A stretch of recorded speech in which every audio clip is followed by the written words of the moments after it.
Well, Dan, Aaron, Labor Day is all about honoring American labor, but as the country waits to hear the future of DACA, many are concerned that the large immigrant labor force in the U.S. could be in jeopardy.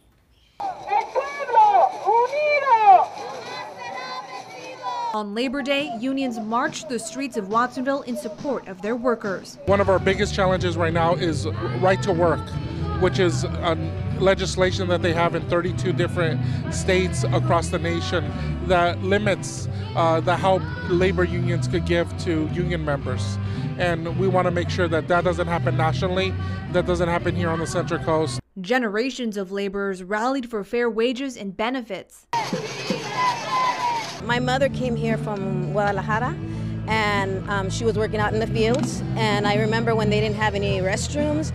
I remember when they didn't have any breaks. That right there in itself has taught me to appreciate the union and what they do for the workers.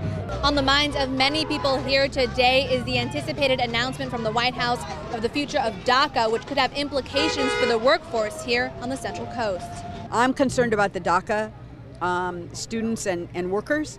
They've been promised an opportunity to stay because they were brought here as children, and I think we need to live up to that promise. California, with an estimated 188,000 DACA workers, would suffer a GDP loss of $11.3 billion a year with the loss of the program. I came here when I was 11 years old, so I never knew I didn't have documents until I was applying to my driving license on my high school year. Celica works in the hospitality industry. With DACA, she's able to go back to school to pursue her dream of working in education. I hope that the president listens to us because it's important for us to keep DACA.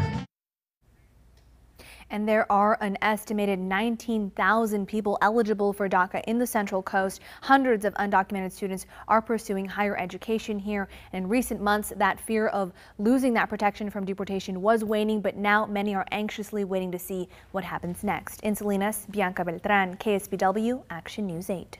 Bianca, thank you. Rallies are planned across the Central Coast tomorrow in anticipation of that announcement from the White House. They will start at 4 in the afternoon in Monterey, Salinas, Watsonville, and Santa Cruz.